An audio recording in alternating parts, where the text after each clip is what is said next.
E aí, pessoal que acompanha o Morfuncionando, tudo bem por aí? Muito estudo?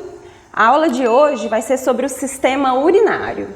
Então vamos lá, pessoal. A nossa aula de hoje vai falar um pouquinho sobre o sistema urinário, dando um foco especial aos rins, que são os principais órgãos desse sistema, pois vão filtrar o sangue para a formação da urina que será eliminada do nosso corpo. O sistema urinário ele é basicamente um sistema retro e subperitoneal. Isso significa que uma boa parte dos seus órgãos estão localizados na parede posterior do abdômen, recobertos parcialmente pelo peritônio, ou então lá na pelve, abaixo dessa membrana serosa. Esse sistema ele é constituído por 2 rins, 2 ureteres, pela bexiga urinária e pela uretra, que é o canal que elimina a urina. Os rins são os órgãos responsáveis pela produção da urina e o restante dos órgãos são responsáveis ou pelo transporte da urina ou pelo seu armazenamento. E hoje a gente vai falar sobre cada um desses órgãos com um enfoque maior na anatomia renal.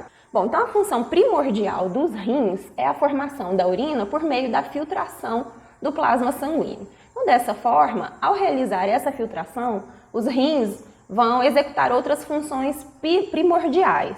Então, eles regulam a composição iônica do sangue, principalmente de íons sódio, potássio, cálcio, cloreto e íons fosfato. Os rins também regulam o pH do sangue, atuando no equilíbrio ácido-base. Eles também vão atuar na regulação do volume sanguíneo por meio da conservação ou da eliminação de água na urina. São responsáveis também pela regulação enzimática da pressão arterial, tanto a médio como a longo prazo. E quando a gente fala a médio prazo, seria mais essa regulação enzimática por meio do sistema renina-angiotensina. Além disso, os rins também ajudam a manter a osmolaridade sanguínea por meio da regulação da perda de água e de solutos na urina. E ele também vai ser responsável pela produção de hormônios, como por exemplo a eritropoetina, que está relacionada com a produção dos eritrócitos, o calcitriol, que é a forma ativa da vitamina D, vai atuar também na regulação dos níveis da glicemia por meio da gliconeogênese e, por fim, vai realizar a excreção de catabólitos e substâncias estranhas do nosso organismo. Então, por meio dessa função de produzir a urina, por meio da filtração do sangue, os rins vão executar outras funções muito importantes e vão ajudar na homeostase, no equilíbrio do nosso meio interno. Então vejam só, os rins são essas estruturas em forma de grão de feijão, elas estão localizadas na parede posterior do abdômen, recobertas parcialmente pelo peritônio aqui na sua face anterior. E essas estruturas vão ser as responsáveis pela formação da urina. Assim que a urina é formada, ela sai do rim por meio dos ureteres, que são estruturas também bilaterais. Os ureteres, eles têm uma porção que segue pela parede posterior do abdômen, também retroperitonealmente, e aqui nessa região entra na abertura superior da pelve e vai se tornar uma estrutura subperitoneal, para chegar até a face posterolateral da bexiga urinária, onde a urina vai ser armazenada até o momento em que o reflexo da micção acontece.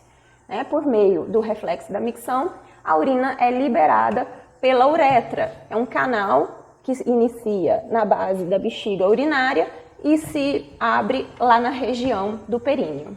Nessa peça nós temos um corte sagital mediano, vejam só aqui nós temos a bexiga urinária, que é uma pelve feminina, e aqui a partir da base da bexiga urinária nós temos o início da uretra feminina, que é mais curtinho e se abre lá na região do pudendo feminino, e faz parte do períneo. Já a uretra masculina, vejam só, ela também inicia lá no interior da bexiga urinária, na base da bexiga urinária, e segue ao longo da próstata, do assoalho da pelve e do interior do corpo esponjoso. Ela é bem mais longa do que a feminina, e nós vamos abordar essa estrutura numa outra aula. Então voltamos para a nossa vista anterior da cavidade abdominal. Os rins estão repousando aqui na parede posterior do abdômen, e se nós dividirmos o abdômen em 4 quadrantes, a gente consegue visualizar que os rins estão localizados nos quadrantes superiores, direito e esquerdo, mais ou menos na altura das vértebras T12 até L3. Nessa vista, a gente também pode visualizar que o rim direito é levemente mais baixo do que o rim esquerdo, isso devido à posição do fígado nessa região mais à direita e superiormente ao rim direito. E essas são características importantes que são referências, por exemplo, em exames de imagem ou no exame físico de pacientes. Então, anteriormente, o rim direito ele é limitado pelo lobo direito do fígado, parte do duodeno, pelo colo ascendente, né, nessa posição aqui mais lateral. O rim esquerdo, anteriormente, é limitado pelo estômago, pelo baço aqui à esquerda, pela cauda do pâncreas mais anteriormente e inferiormente. E os dois rins anteriormente também são recobertos por uma boa parte do jejunum. Vejam que ao repousar na parede posterior do abdômen, os rins estão imediatamente anterior a esse músculo esquelético, que é denominado de quadrado lombar. Além disso, ele fica sustentado por uma camada de tecido adiposo, denominada de gordura pararrenal.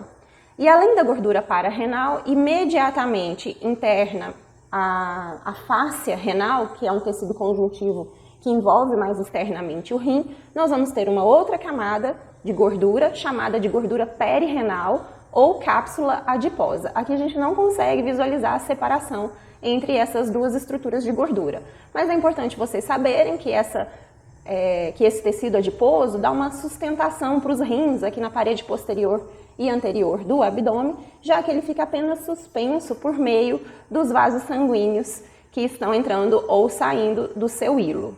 Por conta de não ter muitas estruturas realizando a sua sustentação, né, e ser apenas suspenso por meio dos vasos sanguíneos, os rins são estruturas extremamente dinâmicas e eles abaixam quando nós estamos sentados ou em pé, e voltam, né, para essa posição mais superior quando nós estamos deitados. Nessa porção mais superior e posterior, nós temos também o finalzinho das cúpulas diafragmáticas que descem para formar uma parte, né, dessa região de transição entre o abdômen e o tórax lá em cima. Então, nessa vista anterior, mais de pertinho, a gente consegue visualizar que realmente essas estruturas têm um formato de grão de feijão, né, a sua convexidade está voltada para a lateral, e a concavidade está voltada para medial. E é na sua concavidade que nós vamos encontrar o hilo renal, o local de entrada e de saída das estruturas do rim. Bom, pessoal, então agora vamos começar a falar um pouquinho sobre a morfologia renal.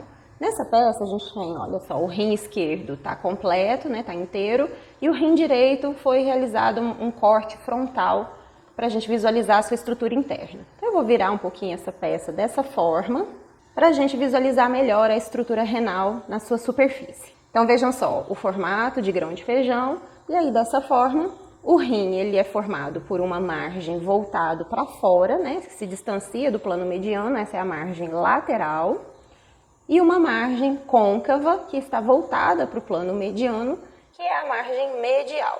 E vejam que é na margem medial que entram e que saem as estruturas relacionadas ao rim. Aqui nós temos o hilo renal e o conjunto das estruturas que entram e saem pelo hilo renal formam a raiz renal.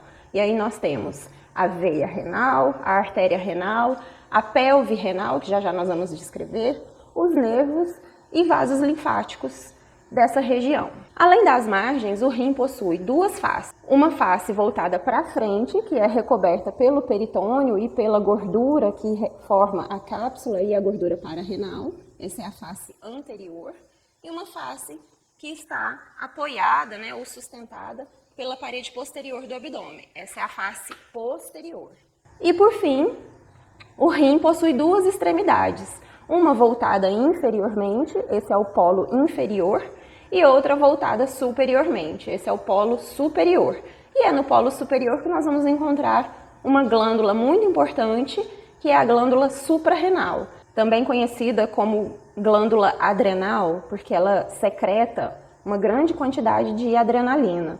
Mas além da adrenalina, ela secreta noradrenalina, outros hormônios, como os hormônios corticoides, e muitas das suas funções têm relação com as funções renais. Vejam que a superfície renal ela tem um tom vermelho amarronzado por conta da grande quantidade de sangue que essa estrutura recebe, principalmente na sua região mais superficial, que a gente denomina de córtex renal. Os rins, como ele é importante para a filtração do sangue e formação da urina, ele vai receber em torno de 25% do débito cardíaco. O seu revestimento externo é formado por uma cápsula de tecido conjuntivo bastante denso, denominada de cápsula fibrosa. E é ela quem vai formar toda essa estrutura né, e dar essa sustentação, essa firmeza à superfície renal. Então, como eu mostrei para vocês, o rim esquerdo, ele foi realizado um corte frontal, né, passando ao longo do seu eixo, e a gente consegue visualizar a sua estrutura interna. Nós vamos utilizar uma outra peça para falar um pouquinho mais sobre essa estrutura. Nesse outro modelo, nós temos novamente um corte frontal, passando ao longo do maior eixo do rim, e a gente pode visualizar novamente aqui a cápsula fibrosa envolvendo toda a superfície renal. A estrutura interna do rim é dividida em duas regiões.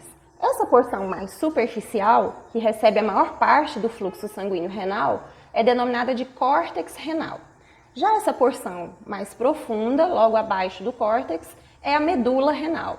Na medula renal, nós vamos encontrar estruturas em forma de pirâmides, né, ou triangulares, que são denominadas de pirâmides renais. Vejam que em algumas partes o córtex ele adentra as regiões da medula, formando o que a gente conhece como colunas renais. São essas estruturas entre as pirâmides renais. Aqui também tem mais uma, olha só. Tá? E aí vejam que aqui nós temos a artéria renal, que é a artéria que traz o sangue que vai ser filtrado para o rim, né? Ela vai se ramificar, já nós vamos explicar um pouco melhor cada uma dessas ramificações, até chegar ao córtex renal.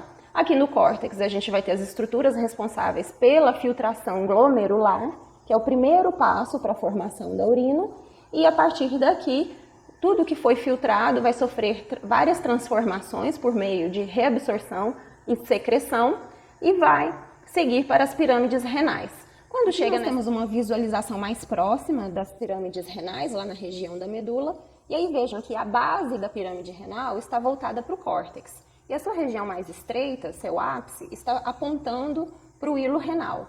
Esse ápice é conhecido como papila renal e é o local onde a urina vai ser eliminada para o interior ou para o início das vias que vão direcionar a urina até a bexiga urinária. Nessa vista, a gente também consegue visualizar uma pirâmide e parte da coluna renal de cada lado dessa pirâmide. Aqui nós temos o que constitui um lobo renal, ou seja, metade da coluna de um lado, metade da coluna do outro, e a pirâmide e estruturas corticais acima dessa pirâmide formam, então, essa estrutura que a gente denomina de lobo renal. Então, pessoal, o córtex renal e a medula renal constituem o que a gente conhece como parênquima renal, ou a parte funcional do rim. E no interior desse parênquima nós vamos encontrar as unidades funcionais do rim, denominadas de néfrons. Nós temos em torno de 1 milhão de néfrons no interior de cada um dos nossos rins. E eles são responsáveis por filtrar o plasma do nosso sangue e transformar esse filtrado, que a gente denomina de ultrafiltrado, em urina. E esse processo de transformação, né, após a filtração, envolve dois tipos de processos que envolvem transporte de membrana, denominados de reabsorção tubular e secreção tubular. Já nós vamos ver que todo o processo de filtração do sangue, a gente denomina de filtração glomerular, acontece na região do córtex e segue por meio dos néfrons para várias regiões, vai para a medula, volta para o córtex e entra novamente na medula, onde acontece o processo final de formação da urina. Nessa região que nós denominamos de ducto coletor, a urina já formada sai pela papila renal e adentra essa estrutura lá no seio renal. Essa estrutura é o início das vias urinárias, que vai levar a urina já formada até a bexiga urinária, onde será armazenada. Aqui nós temos os cálices renais menores. São estruturas caliciformes, ou seja, em forma de cálices, que vão se fundir para formar cálices renais maiores, estruturas um pouco maiores, né, formadas pela união de 2 a 3 cálices renais menores. Então vejam só aqui, essa papila renal, ela está drenando para essa estrutura, que é um cálice renal menor. Esse cálice renal menor se fundiu a esse outro cálice renal menor e com este outro, que o início está escondidinho lá atrás, né? E formou o cálice renal maior. Cada rim tem em torno de 3 a 4 cálices renais maiores. E essas estruturas se fundem para formar essa estrutura de saída do hilo renal, que é a pelve renal. Então vejam que a pelve renal é bem dilatada, né, e ela está saindo para conduzir a urina desde os cálices renais até essa estrutura mais estreita, mais afunilada, que é o ureter. Então vejam só, à medida que o líquido que foi transformado em urina chega até a região dos cálices renais, nenhuma transformação adicional vai acontecer. Agora, essa urina vai apenas ser transportada até a bexiga urinária. Eu queria chamar a atenção de vocês novamente aqui para essa região do seio renal.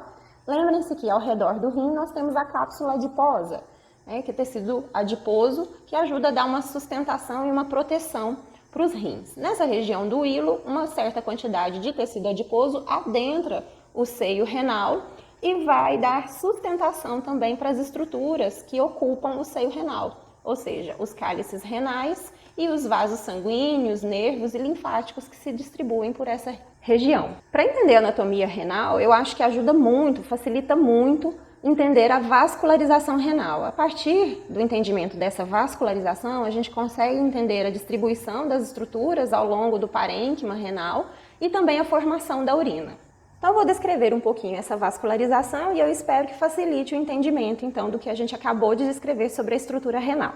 Eu vou voltar aqui para essa peça, onde nós temos a aorta abdominal, a veia cava inferior e os rins de cada lado da parede posterior do abdômen. Então, vejam só, a artéria renal que leva sangue rico em oxigênio para os rins é ramo da aorta abdominal. Então, nós temos uma artéria renal para cada rim, a esquerda e a direita. Então agora, pessoal, vou dar um enfoque maior nessa região onde a gente tem uma boa distribuição dos vasos sanguíneos renais nessa peça. Bom, então vejam só, o rim ele é um órgão extremamente vascularizado, ele recebe em torno de 25% do débito cardíaco, já que a sua função primordial é filtrar o sangue para formar a urina e eliminar catabólitos do nosso organismo. Então vejam só, aqui nós temos a artéria renal e ela está entrando lá na face medial, aliás, na margem medial do rim, onde nós temos o hilo renal. Na região do hilo renal, a artéria renal ela se ramifica e forma as artérias que se distribuem pelo seio renal. Essas artérias são denominadas de artérias segmentares. São várias artérias segmentares que se dirigem para a região do parênquima renal. Ao adentrar o parênquima renal, as artérias entram pelas regiões das colunas renais, então as artérias segmentares estão entrando pela região das colunas renais, e nesse momento essas artérias passam a ser denominadas de artérias interlobares, porque se vocês lembrarem, cada metade aqui da coluna renal pertence a um lobo renal, ok? Passando para a porção mais superior da coluna renal, cada artéria interlobar faz uma curva e passa a fazer parte da margem superior da base da pirâmide. Nesse momento, quando ela está formando essa curva, ela passa a ser denominada de artéria arqueada. E é a partir da artéria arqueada que nós vamos dar origem a vários ramos diminutos que adentram o córtex renal. Cada ramo é denominado de artéria interlobular. E as estruturas que estão relacionadas às artérias interlobulares formam o lóbulo renal. Então, o lóbulo renal é cada porção diminuta relacionada à artéria interlobular, lá no córtex renal. E agora vejam que a partir da artéria interlobular, nós vamos originar vários raminhos bem pequenininhos, que são denominados de arteríolas aferentes. Então, agora, a artéria deixa de ter aquela estrutura de artéria e passa a ter uma estrutura arteriolar. E a partir das arteríolas aferentes, nós vamos formar os capilares, que formam a estrutura primordial que faz a filtração do sangue, que é denominado de glomérulo. E aí vejam que os glomérulos eles são formados sempre na região do córtex renal. E é por isso que a filtração do sangue acontece nessa região. E também é por isso que a região do córtex renal recebe a maior parte do fluxo sanguíneo renal. E aí agora eu vou passar para uma outra peça para a gente visualizar melhor essas estruturas. Nessa outra peça nós temos um grande aumento da estrutura que forma o lobo renal. Vejam só que a gente tem uma pirâmide renal, de cada lado nós temos metades das colunas renais e o córtex suprajacente a essa pirâmide. Então esse modelo ele está nos mostrando parte de um lobo renal. E aí vejam só que aqui nós temos a artéria arqueada, que passa na região de transição da base da pirâmide com o córtex renal e dá origem à artéria interlobular. E aí vejam que da artéria interlobular estão saindo vários raminhos, que são as arteríolas aferentes. Nessa peça, observem que as arteríolas aferentes estão entrando no interior dessa estrutura que está pintada em amarela. Aqui ela está em corte, mas nessa outra parte aqui ela está fechadinha. Essa é a primeira porção da unidade funcional do rim, o néfron. E a gente denomina de cápsula glomerular ou cápsula de Bowman. É no interior da cápsula glomerular que nós vamos ter o início da formação da urina. O primeiro passo é a filtração glomerular. E por que filtração glomerular? Então agora vamos voltar para essa parte aqui, aonde nós temos a arteríola aferente entrando no interior da cápsula glomerular, ou de Bowman. Lá dentro, a arteríola se ramifica várias vezes, formando uma rede de capilares denominadas de glomérulo. Os capilares, se vocês lembrarem das aulas lá de cardio, eles são estruturas vasculares com a parede bem delgada e que permite o transporte de substância do sangue para o interstício. Aqui, isso também vai acontecer. Então, é o local que nós damos início à filtração do sangue. Então, vejam só, aqui a gente tem um destaque maior para essa região da artéria arqueada, formação da artéria interlobular, e aqui uma das arteríolas aferentes que saem da artéria interlobular. E aí vejam que ela está entrando no interior da cápsula glomerular. Aqui dentro nós vamos formar o glomérulo.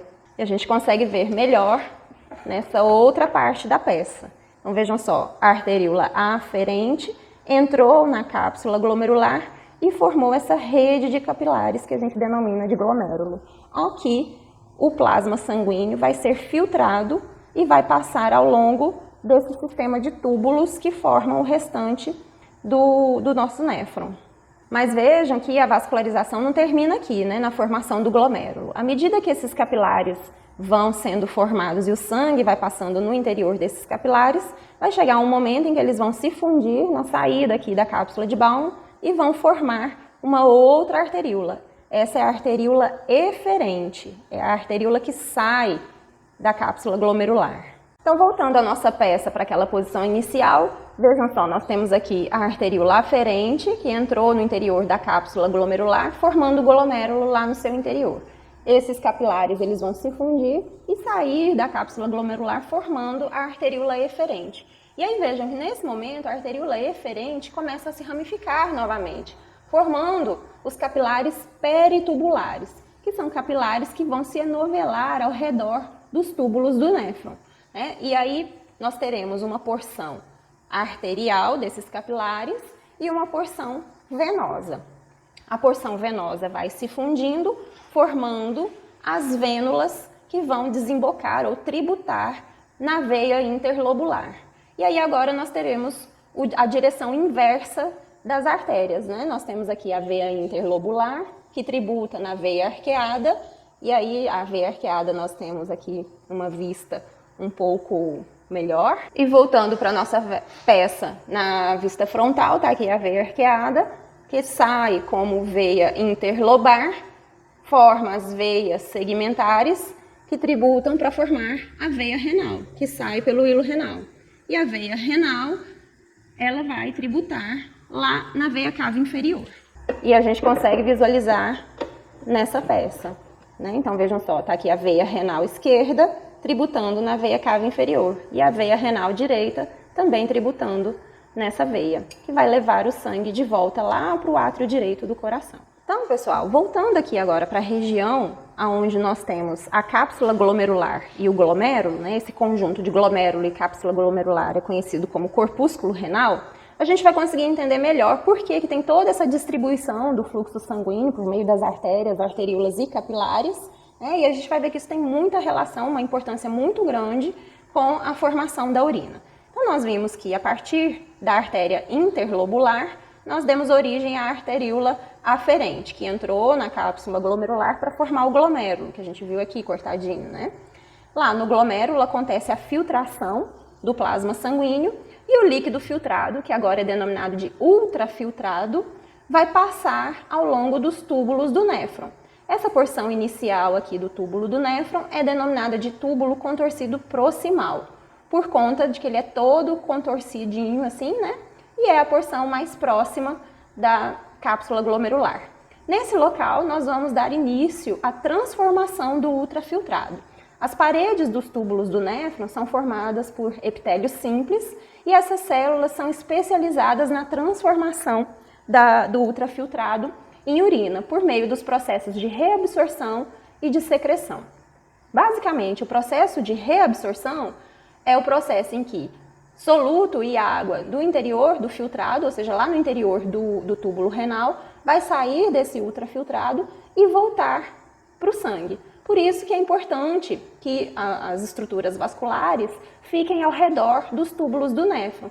E além disso, estruturas, solutos e água que está no interior dos vasos sanguíneos ao redor do néfron, pode voltar para o interior dos túbulos renais, caracterizando o processo de secreção tubular. Então, no caso, tem substâncias que não são filtradas lá pelo processo de filtração glomerular, mas elas precisam ser eliminadas na urina.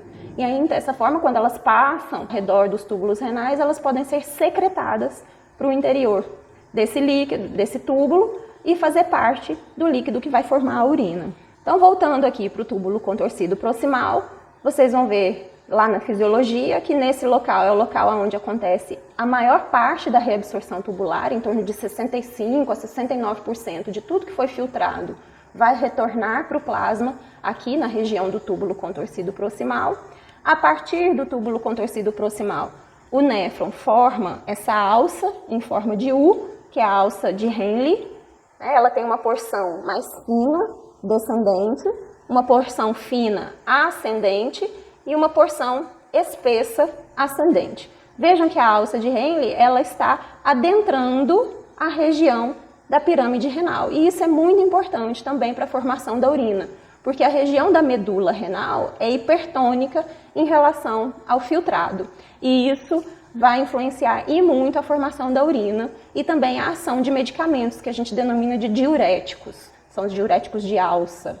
Então, voltando aqui para esse outro néfron, então nós estamos aqui na alça de Henle. Agora o líquido no interior da alça de Henle está seguindo um trajeto ascendente e volta para a região do córtex, onde o túbulo volta a ser enovelado. Aqui nós temos a formação do túbulo contorcido distal.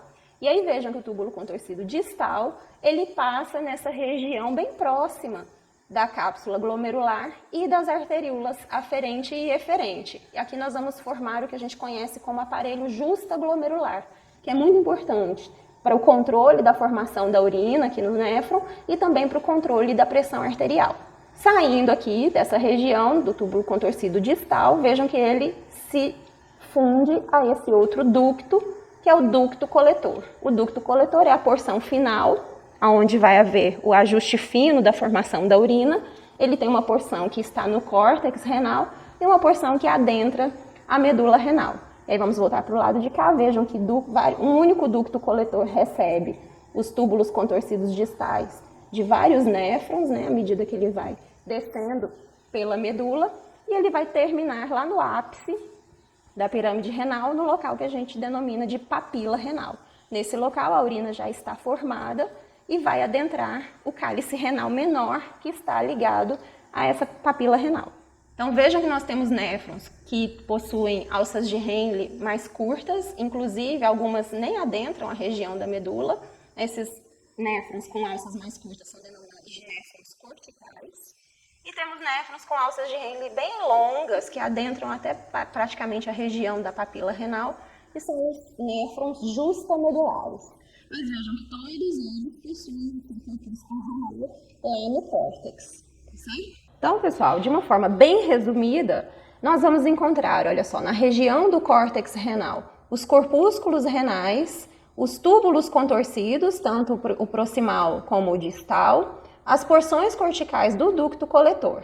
Já na região da medula, nós vamos encontrar as alças de Henle, que adentram essa região, e as porções medulares do ducto coletor. E aí eu vou deixar aqui nos links, aqui nos cards desse vídeo, dois vídeos muito importantes que vocês precisam assistir sobre a histologia do rim e sobre a fisiologia renal, que vão explicar tanto a estrutura histológica do rim como os mecanismos responsáveis pela formação da urina. Então agora nós temos uma maior visualização dessa região do corpúsculo renal. Vejam que aqui nós temos a arteríola aferente entrando no interior da cápsula glomerular e vai se ramificar formando os capilares glomerulares. Esses mesmos capilares vão se fundindo até que, ao sair da cápsula glomerular, formam a arteríola eferente.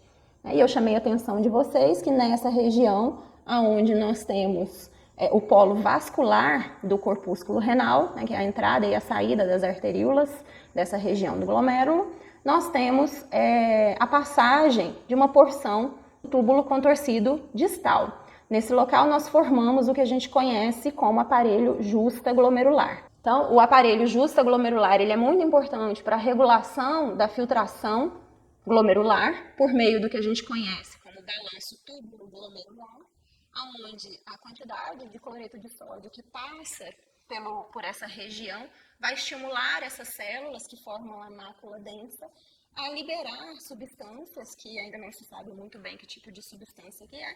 E essa substância pode ser adenosina, ATP, já teve gente falando que era renina, né? Mas hoje em dia já se sabe que não é a renina. Mas essas substâncias vão promover a vasoconstrição das arteríolas para regular a filtração glomerular. Com relação ao sistema renina-angiotensina, esse sistema ele também tem início nessa região do aparelho justaglomerular, mais especificamente lá na região da parede de músculo liso da arteríola aferente, onde nós temos células modificadas que produzem renina, uma enzima que, quando o fluxo sanguíneo renal ou a pressão arterial cai, é liberada na corrente sanguínea. Ela cai na corrente sanguínea, então também é considerado um hormônio, que vai agir sobre o seu substrato, que é o angiotensinogênio.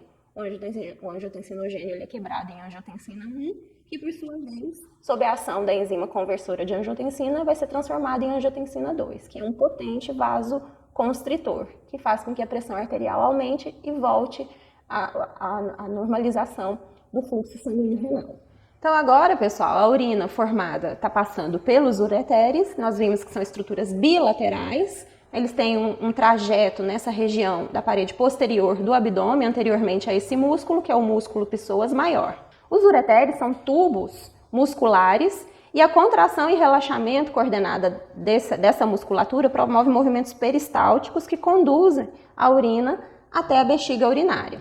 E aí vejam que a partir desse ponto aqui, onde os ureteres passam anteriormente às artérias ilíacas comuns, eles vão descer e entrar na cavidade pélvica, propriamente dita, para adentrar a parede posterolateral da bexiga urinária, para que a urina seja armazenada até o momento em que ela pode ser eliminada por meio do reflexo da micção.